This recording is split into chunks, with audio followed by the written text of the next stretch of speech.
to round out some games from there. But thank you very much, Toffee's here to talk about things. We now move to the grassy pastures, Erangel, as we head over to the commentators. Yes, thank you so much, Killaris and Toffees, as we head to our first of 3 Erangels on the day. Again, if you're curious, my name is Godspeed, joined by Matchroom, and so far today has been a comeback day. Yeah. Oh, well, yeah, FaZe living a pretty good life right now. QM finding themselves some strong victories inside there. It's been also a very, I guess, second to last circle mid-game, through mid-game kind of fighting situation that we'll be looking at. Where usually whenever we're starting to look at our last circle, it's a lot of 4 teams up, getting ready to prep around. This time around, it's been very, very dominant in our endings today. That's the kind of the theme I could say for the day is it feels like by the time we're moving into that last firefight. It's almost like a snowball effect, yeah, for a lot of these teams, actually doing a lot of damage and getting a good amount of kills. Sonics being the one we're talking about last game, but even Question Mark, right? Doing a great job of finding some success there, and especially with their third-party abilities and the fact that they've been finding frags really where they kind of shouldn't have been. So, yeah, Question Mark, as the desk also said, have just been coming in. As Killaris has been saying, Phil First has been a wonderful player to watch. Again, a young gun coming into his own on an international stage has been great. I'm really looking for the success of that team as well. But look at this. Is this a little hot drop potentially by... Wait, Poochills is all the way here alone in Millie Base next to the entirety of Question Mark. This is a science that I don't quite understand, but we will see if there's some rationale behind it. I guess maybe it could have been a late drop, could have also just been eyeing it for the vehicle, probably. Oh, and a very northern circle with my favorite city just barely in there to the northwest, Zarki. But look at this. Falcons are very happy to see this right now. Yeah, this has been a team that's been they've been making smart moves in macro and getting into the positions that they've been, that are winnable. Look, we saw them getting into the later stages of that. Sonic's aggressing into that area, kind of took it away from them towards the end of the game. But they're doing a great job on navigating the games, but it's just been much more quiet. It's been a lot of third and fourth party effects really coming after them. They've been having issues in their team fights. As a good example, you know, I mean, the one that they lost with Sonics was mostly just a 4-on-4 with some aid from Question Mark. But yeah, Falcons have been putting themselves in good positions, but similar to LG, just having issues when it comes to actually fighting. And my eyes are now glued to that leaderboard because, again, with only 3 matches left, I mean, this one included, we're fighting for the top 8 here, and look how absolutely tight it is between Genji, the Expendables, Falcons, Tai Lu. I mean, even LG, Petra, one good game catapults you into the top 8. For as much as we've been talking about the Expendables and the phenomenal nature of the way they've been playing, as well as Tai Lu, if you were to tell me that we were going to be moving into where, 3 games left, looking in, and we have LG, Petrichor, Road, Na'Vi, all not in a comfortable qualified position moving into the grand final, that is kind of wild. Yeah, Na'Vi specifically, I mean, they have just been on the struggle bus in winner's bracket, and a lot of it has been kind of getting shredded up in rotations, but the main issue for Na'Vi is they've been losing members of their team very early and having to survive as a duo or even sometimes a solo in some cases. This is just a stacked lobby. I've been enjoying watching it all the way through. It's like we still have lower bracket before we even get to the grand this finals. This isn't the grand finals. This is just like, man, this is like the appetizer of what grand finals could be, and I love it. Especially, I mean, I can't wait to see, we're not even done here, but just thinking about the implications of which teams are going down to the lower bracket just has my head spinning. This has been just, in my opinion, one of the best tournaments we've ever had for PUBG. And we're not even halfway. Yeah, there's still so much to go through on this one, and you know the people that are in lower bracket sitting back right now watching all of this, they're like, okay, just taking notes, figuring out everything. They're going to come in with some fire and gusto of their own. LG's pretty much got themselves all of Nova to work with. Didn't go up to Milta Power, but given playing path, no surprise there. 17 Gaming already making their path pretty close to where Everest is going to be. Genji running an old split, running quads, and then the compound that's going to be to the southwest of that. You remember that split? Oh yeah, with the flat top and then a Cube. Yeah, we haven't seen that actually in quite a while. Cube, though, very good in this circle. It's a dangerous position as you see Xiaobei looking towards that area. Cube can dictate a lot of rotations here as DG98 having to get out of the vehicle, and 17 fortunately gonna slide right on through that very contested bridge. It's about as well timed as you can want. TE gonna hit the bridge. With 4, by the way. There was 4 people. This could have been a disaster for 17. Man, just the balls in which they make plays and how they get away with it sometimes it was a good scout, astounding. though. Yeah. TE did shift on the bridge to the west. While we've got this going, Petrichor Road's going to come back into the circle from that Rozhok bridge. A lot of bridge crossing going on right now, but let's not forget we got our good old friend emergency pickup inside this game, which could show its faces with the river kind of going through. I wouldn't be surprised if some of these teams might just be committed into more of a loot and then just jump in style situation while we're not seeing the move just quite It is yet. possible to see some teams, use emergency pickup. The problem though with this circle, Matt, as you know, is there's very little to play as far as compound. So just you'd have to drop somewhere on raw terrain. As we see the Expendables taking the crash plane here, this is a strong position to hold. I like that they're not committing to the center and they're just potentially going to play just on that south side of it. Yeah, move away from the plane itself and just play in the ditch that's been cut through. We can see that pretty popular. Also, almost sets it up to where somebody else can try to take that other section and then by your powers I think that's what they want. defend up. Yeah. They potentially would want a team to try to take that, and they can either use that as a third-party opportunity or kind of use the dips on the side that they're on there just to the northwest as a more impregnable position, because that is much easier to hold. As we look at this mortar coming in, the first one hit the rock, and they thought maybe they were safe, but that one came and destroyed them. It was like a bait too. Though such a Duck Mice play was amazing. The bait off of it, it hits the rock, and you see the player get up and go, oh, they're aiming more for the rock, and then just walks right back into it, dude. It's just destruction. And we did see that Na'Vi got pretty close to Danoa just a moment ago around that no-lean location just north of Yasnaya. That's going to be pretty fine. LG going to be rotating next to a phase, and that's not the way you really want to go through that one, but that's going to be around Milta itself. Remember, these are the Novo boys now leaving out where Milta itself does belong to phase, and take some shots in. QM, I think, heard this or saw this, one of the two, is they're playing still down a military base. We'll have to see what they choose to do. Yeah, QM is, I mean, they're taking their time, and this is what we've seen for them time and time again, especially in the previous games. They will really take, even in that last Tego game, right? They were on the west side, they really took their time, and they dictated a lot of the rotations around them. On top of doing quite a bit of damage to the teams in front of them, they were able to take over those positions, and then they slowly just kind of, as we said, snowballed their way into the circle. So I'm not really worried the fact that they're taking their time coming into this circle late as well, because that's kind of been their MO, and that's where they've been able to kind of find success. Cerberus driving around, having shots come at them. It's almost like they do a weird level of scouting of, oh, you're shooting at me. Now I know exactly where to drive to try to pick up some more kills in this earlier section. Is look at Poking Cerberus is not the play, by the way. I'm telling you that right now. The way this team has been playing, I would leave them well and alone. I'm kind of curious to see what they're committing into at this stage. Is since it is kind of a more open area, this would be a place if I were Cerberus to go, okay, you know, we got those mid-game fights that we like and whatnot, but let's kind of commit more into a strength position to play from, see if maybe somebody crashes into us instead.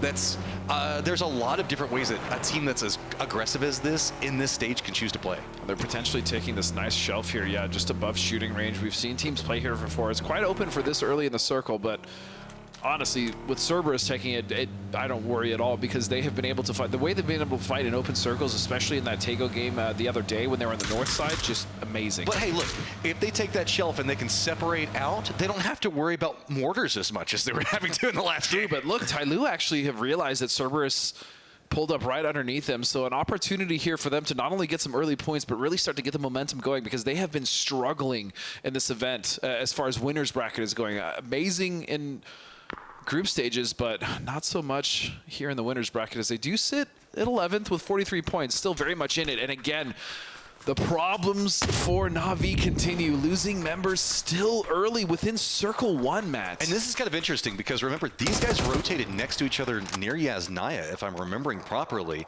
So Na'Vi should have had a pretty decent idea that they moved in there. I guess that they thought that that was the pathing that was going to be open. And yeah, see, Cerberus going to go ahead and got to be careful with that, as they have one of their members down. But Tyloo, with 2 down, almost 3, as long as has to walk away. Poking the bear. I mean, that is Cerberus.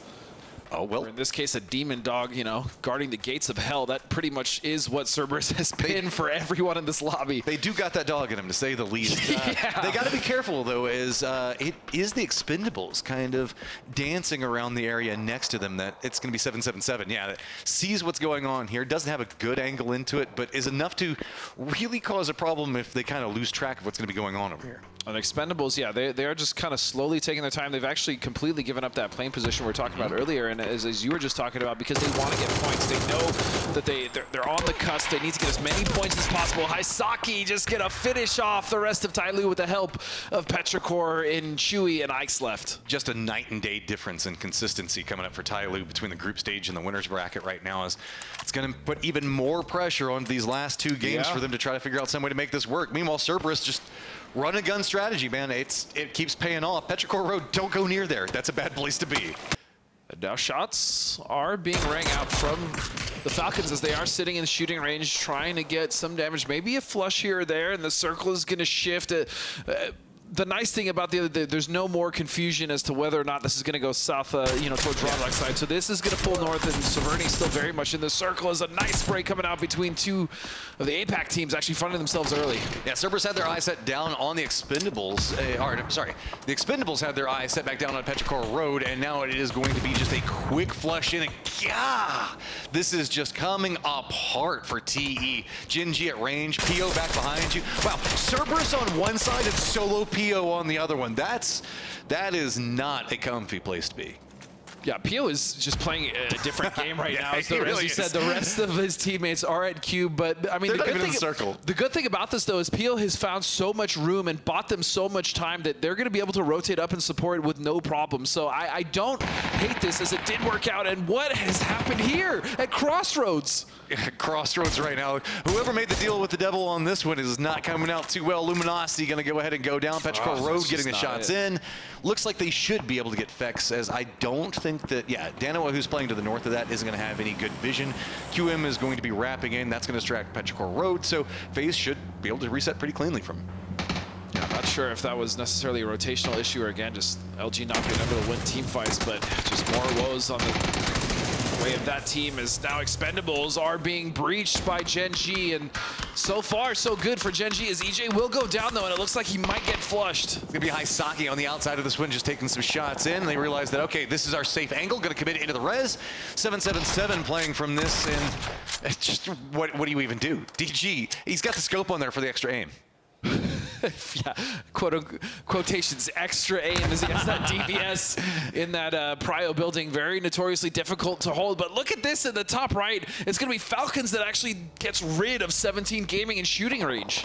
That's going to be a real good moral victory for them, being able to take down a squad strong as that. TE having the nades come in. PO is going to get flashed and have to step away from it, but that reveals tons of information. Enough for Taman to pick it up. Yeah, you saw what killed The Panzer cover from Taman there was actually pretty sick, because PO was flashed and just trying to get into some form of cover around that broken down school bus. But man, nice little pickup with the Panzer, and so Gen G will take a very strong position here in the circle on the south side, Matt. I'm not going to spend too much time talking about shooting range. You guys know it. It's a very large hillside. We're going to see players pretty much, our teams leaning into the north or the south facing of it. Right now we got Petrichor Road, Gen G. They're more towards the top. Down into the shooting range itself is going to be where we have Falcons as well as Na'Vi playing inside of the tunnel. Meanwhile, Severny's got some attention drawn its way as Question Mark is kind of close to it, playing that ridge line that's just going to be on the outside. Petrichor Road with a very wide 2-2 split, kind of dancing around the FaZe sight line, kind of dancing around the Gen G sight line, as Sonics are going to come in and really nobody around them except for Cerberus. Yeah, Sonics are in much of the same position that you actually find in Petrichor, and as you were just mentioning, they know that they have all of the southeast themselves. There shouldn't be any teams rotating in at this point, and so they're going to be comfortable there, as they have a lot of room to work with, and really it's just Gen G they have to worry about once the circle closes, maybe shifts away from them. And then Sonics actually has the complete west coast to their advantage. Bro, we are just now about to hit phase number 3 with 43 alive. This early to mid game has just been wild in these games. And I think a lot of that with these teams kind of going for these rotations and losing members more so in early rotations than they would before is because of the fact that they know they need to make top 8. There is, I don't want to say a little bit of desperation, but definitely some pressure to make sure that they're getting these points and getting 4 up in a very strong position so they can capitalize off it. But for teams like Na'Vi, LG, that's just not really been the case. Even 17 Gaming struggled there in this game. And Cerberus is its own form of catalyst, where even if they don't pick up all of the kills inside of it, they're going to cause a domino effect of firefights as Daytrade are going to go ahead and try to fly themselves into the thick of it. And T5, pretty familiar with this strategy, is hit the ground, roll, and find yourself that dip. And that's, I mean, it'll work-ish for now.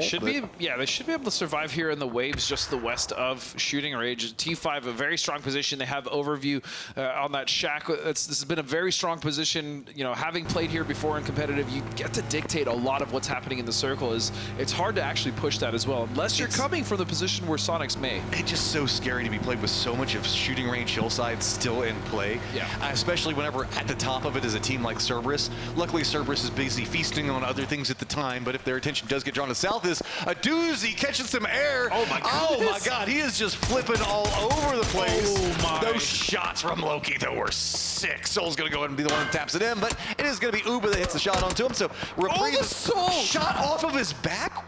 And Question Mark are actually going to spin onto this. I really like this. They realized that it was going to be Danawa having the issues as they now go right on top. Dante needs to get out of his vehicle, though. I mean, this is just turning into... what? What is even happening over here? QM is just rolling. Keep in mind, these two teams have been pretty close to each other for a while now, and Nox gets vision on Bestelok, just trying to crest up the hillside to dodge it. Can't quite do it. Philfirst on the opposing side for it, but don't forget that we still have Dante that's playing to the south, as now Philfirst is on his own. He's got Salute on one side, Anonix on the other, but Anonix does need to move. He's hopped inside of his vehicle, and he's probably going to wrap back over into Salute's position. That was so weird to watch. They actually just opted to go for runovers there in the vehicles, which, I mean, as you saw, Oduzi just got lasered off of that huge jump. I thought they were just going to pull up on the side of that, but they managed to just full send, and, I mean, I guess they got the hill. Well, we have another big fight brewing as Petrichor Road has shifted down to the south where Gen G is going to be at. Faye is going to be right back behind them. Gen G, who just managed to fight and get control over this area pretty comfortably, now going to have to deal with the fact that they have one of their members down in EJ. And Petrichor Road just a full split back behind him. This is just a unified line walking straight up against another unified line while FaZe is just crunching it in. And it's going to be just bisecting right into both of them. So I have to be careful. Pio's going to go down. Big Nade's going to land. Slip just absolutely demolishing it. Now, can we see Petrichor Road finish this off before FaZe manages to swoop in? Nice stand. Now you have Petrichor have done a great job. They desperately need these points. They need to have a solid game here and keep as many people alive, but Slip is just going to run over Summer. No way that just happened. What is even going on in this phase? Is just going to walk in and see the world down in front of them. They've got to be cautious on their own regard, so Gustav is going to be down on one angle for it. Gen G is going to go ahead and get eliminated. FaZe now just rolling forward in, just going to keep dropping the nades right up on top. Mill, you can see, just kind of cowering back, trying to get his meds back into a better position. Last one up for his squad, gets it down on one, trying to go for the flush, but it is going to be a slow roll from Corexi. Now it is a 1v1, blue zone at the back. Mill gets his meds up, Corexi going for the same. And what an absolute disaster for Petrichor. I mean, I don't even know how you run over. I mean, there was no smoke. There was nothing to cause that. And so, again, more woes for the team as FaZe have actually somehow managed to get 6 kills out of this position. Here's the issue, though, is now you can see Corexi kind of moved for this angle to go from Mill, but he's been kind of caught out over here. He's in the blue zone right now and has got to play this one carefully. He's going to be able to fight his way through. Nox not quite done with this fight with QM just yet, but neither is Philfirst. It's going to make it even more complicated. Petrichor Road is going to go down. Corexi is going to find him, so should find a safe path in the circle. Question Mark's going to get eliminated, and so now Danawa should be able to get the res as Salute should be able to make it to Anonix, but after the res, it's going to be... Where do you go, man? They don't really have a lot. I mean, there is a shack on the north side that might be an option if they have a vehicle, but even D plus Key is starting to make their way towards that as well. So, yeah, I mean, what does Danawa do here? They don't have a clean play at all. The only thing that they can hope is with D plus Kia kind of moving more into that T5 angle. T5, you can see, trying to get rid of Daytrade in this close range fight. Daytrade doing a good job at holding it together, not letting it come out. There it's on 5, though. Just too many angles to work with, but they have multiple members now down, out, and in trouble. And I like the fact that they did leave Pathampong up at that shack, that beautiful shack, a nice area to keep Overwatch, and he's done a lot of damage helping kind of dictate the fights here. And fortunately, I do think T5, yeah, they're going to get Thanadol up as well, which I'm sure Kalaris loves to see. Oh, yeah, and they've got pretty centered on this one. Salute and the rest of the crew. Looks like they're just going to send it pretty close to this T5 line. I don't hate this at all. Yeah, just stop right here. Deva does have a bit of an angle with the car down in position. Provided it doesn't roll too much further away, they should be safe for just a bit. As now, D+ Kia is going to make more of a commitment into that Pathapong kind of angle that T5 was trying to hold in that shack, most likely. Yeah, and that great shack that Pathapong did find himself in, he is going to want to start to rotate in now, especially because of the fact that T5 does have a nice ridge to work with, a nice, I will say, a little dip here in the waves, but the problem for them is going to be D+ Kia that's actually moving in the position that they're leaving behind. And that's because Pathapong can't really hold that solo at this point, so they're just going to commit to the center.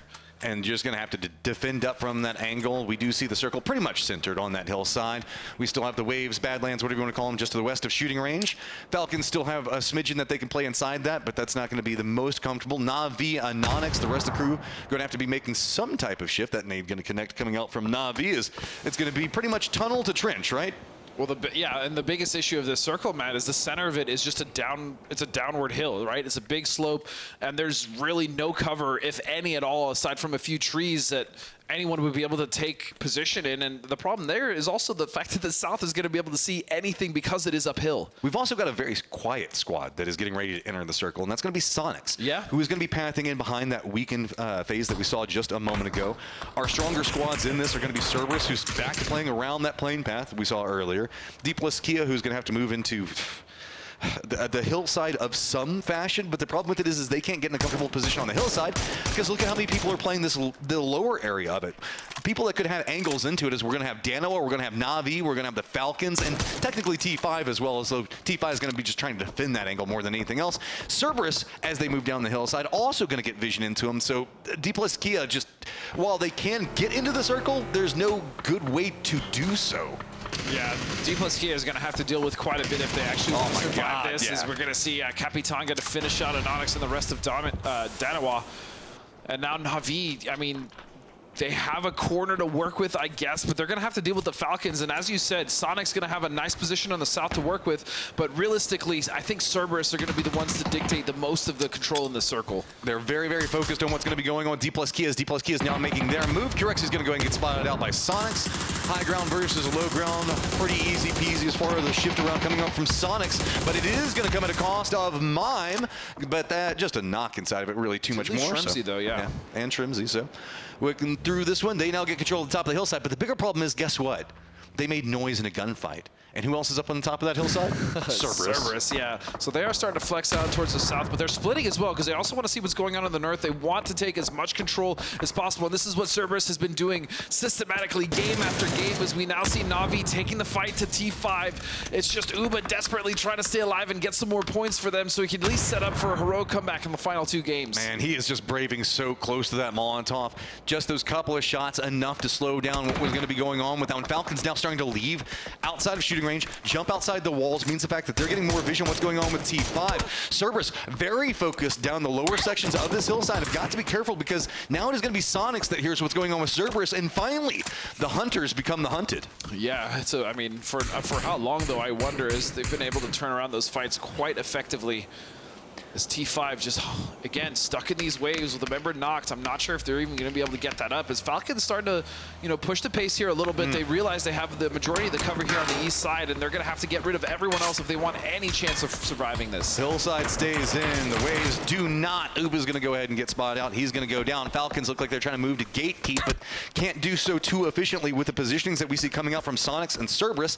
Sonics are now going to shift back into the east, which means that they're going to have sightline down, and it's going to be a crossfire kind of setup. But 3 members of Cerberus have left Tycon behind, and they are moving aggressively down this hillside to see if they can get into anything that Kia is trying to set up. Well, look, if they can just get rid of D+ Kia, they know the entirety of not only the northwest, but the west is theirs, and they can pretty much move how they want to. An angle in the circle is D+ Kia actually going straight into T5 anyways. I mean, what else can they do? They were being herded this direction. They had to make something. T5, that adult still clinging to life right now, but not for too much longer as he's going to be going down.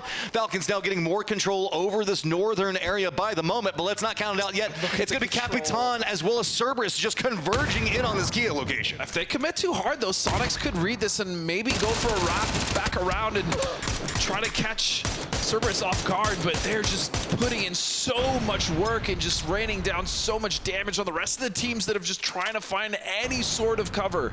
Man, it is just straight up Obi-Wan Kenobi time over here. His high ground is just destroying anything that's in the low ground right now. Anything that was playing around that shooting range area is just having a hellacious time with it.